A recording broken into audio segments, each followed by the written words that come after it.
د وحدت نیوز درنو کتونکو د خیبر پښتونخوا په قبایلي سیمه شمالي وزیرستان کې په دې وروستیو کې هدفي وژنو کې تر ډیره حده پورې اضافه راغلې ده چې له امله د سیمې خلک د زیاتې پریشانۍ سره مخ دي. خو د دغه سیمې یو 15 کلن ماشوم یوه ډیره د بادرۍ کارنامه ترسره کړې ده. په دې اړه باندې به معلومات اخلو. د وحدت نیوز زمونږ چې کوم مشر دی ایډیټر دی ناصر داوړ صاحب هغه را سره موجود دی، د چا تعلق چې هم د دغه قبایلي سیمې شمالي وزیرستان سره دی.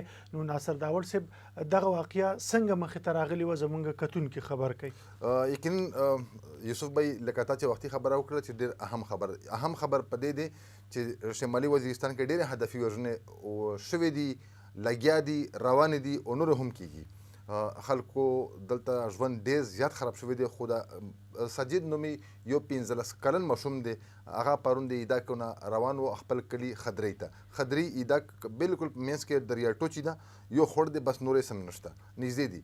خو دا په موټرسایکل روان و، بیا دلته ترهګر رامخکې شوي دي چې کوم پټمخي قوتونه دي، نو هغه برحال په ده لګیا شوي دي، والو ډبولو یې د ځان نه ورکولو که نه.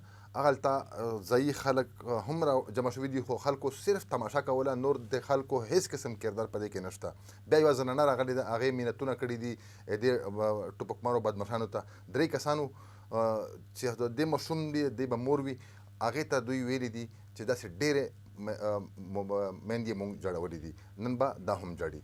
بهرحال دی هلک ځان په توره کړلو او د یو ترهګر نه یې ټوپک واخیستو. چې څنګه ټوپک لاس ته ورغلو نو فوري تر باندې یو ویشتو، بیا په بل باندې ډزې کولې، هغه یې هم په زخمي کړی دی، هغه هم ویشتی دی.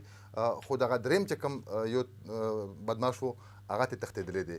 بهرحال بیا خو د دوی هغلته یو قوت موجود دی، وجود یې شته، خلک شته. بیا فورا نورو هم د ځمکو د پټونه طالبان راغلي دي، هغه زخمي چې کوم طالب و هغه یې هم اخیستی دی. او دغه چې خلک هلته راجمع شوي وو، بهرحال په هغې باندې هم ډزې مزې کړي دي، خو خلک منتشر شوي دي. خو اوس پولیس دا پخلی وکړلو چې او دا سجید نومې یو ماشوم دی، 15 کلن دی او دی دا کار کړی دی. د ده 2 ترونه، یو مسرور او یو فردوس. فردوس اوس په 13 میاشت کې په میرلي کې په هدفي وژنه کې مړ شوی دی. په شمالي وزیرستان کې که موږ ایز هول ته وختي خبره وکړله چې هلته خلکو پریشانه شوي دي. یقینا اوس یو پرلت هم روان دی د ټارګټ کیلینګ د بدامنۍ خلاف چې قبایلو روان کړی دی. د ایدکو قبیلې شروع کړی و، جی یو آی ورسره مرسته وکړه. بهرحال هغه د ایدکو د جی یو آی پاتې نه شو. بیا ټولو شمالي وزیرستان چې څومره سیاسي اتحاد دی هغه هم پکې ګډون وکړلو، چې څومره قبایل دي، لکه د شمالي وزیرستان وزیر داوړ 2 غټې قبیلې دي، ټول مشران هم پکې راغلل، په دې پرلت کې کېناستل. او اوس هم هغه یوه هڅه لګیا ده د حکومت سره، د فوج سره، د انتظامیې سره او د انټلیجنس ادارو سره میټینګونه هم کیږي، کیسې هم روانې دي. نو ما یقین دی چې اوس دا یو بدلون را روان دی. لکه دې هلک خو سره خو بله لاره نه وه، اوس یې ځان په توره کړلو او چې ویشتل هغه د دې علاقې و، د دې کلي دي. نو بهرحال دا څومره مخپټي یا د بدماشان یا د طالبان یا ټارګټ کیلر چې ته ورته ویلی شې، مختلف نومونو باندې خلک یادوي، خو موږ ورته بدماشان ویلی شو ځکه چې اوس د دوی راج دی. اوس د دې حوصله شکنۍ هم کېږي. دې واقعې نه پس شمالي وزیرستان خلکو کې یو حوصله راغلې ده.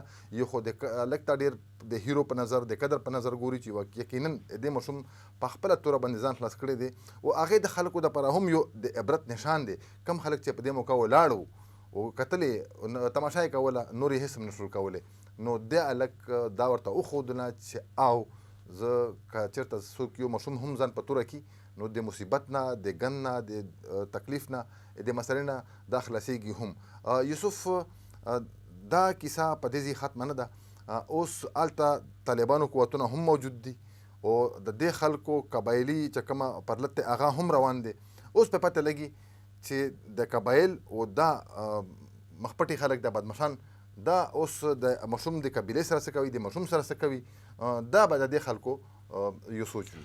ناصر داوړ صاحب یقینا دوی ډیره د یوه بهادري ښودلې ده، یوه ډیره لویه کارنامه ترسره کړې ده. خو که زمونږ کتونکو ته لږ دا هم وایې چې دغه ټارګټ کیلینګ د لاسه تر اوسه په دې علاقه کې څومره خلک مړه دي، په دې کې شدت د کله نه راغلی دی او څومره دا لویه مسله ده په مقامي سطح باندې. یوسف بھائی شمالي وزیرستان کې دومره غټه مسله ده چې ډېر خلک، شتمن خلک چې چا څه نه څه وس و هغې علاقه پرېښودله، لاړل.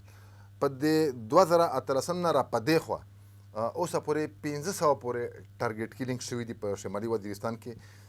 په دې کې د پولیس اهلکاران هم شامل دي، خو اوسه پورې نه د پولیس ولا تفتیش وشو، نه تحقیق وشو، نه یې سړی په ګوته شو، نه قبایلي مشران چې مونږ د مرکې د جرګې خلک دي هغه یې هم مړه کړي دي، علما کرام یې هم مړه کړي دي، حافظان یې هم مړه کړي دي، عام ولس وګړي سپینې جامې چې څوک اچوي ښکلي په طریقې سره چې څوک ناسته پاسته کوي هغه ټول د دې خلکو په ما په خیال په نشانه دي.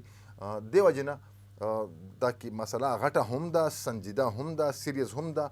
هغه خلک په پاتې کېږي اخر په شمالي وزیرستان کې چې څوک د بهر تللی مخه نه ویني. حالانکې د کیسه صرف دا نه ده چې په یو ځای باندې په 1500 ختمه شوه، په 1500 ودرېدل نه ده، په 1500 باندې ختمه نه ده.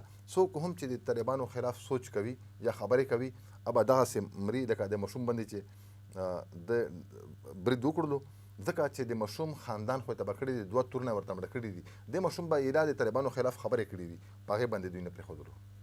ډېره مننه ناصر داور صاحب. د وحدت کتونکو د خیبر پښتونخوا د دغه قبایلي علاقې په اړه د تازه معلوماتو نه به تاسو په راتلونکي کې هم خبرو. زموږ سره اوسئ.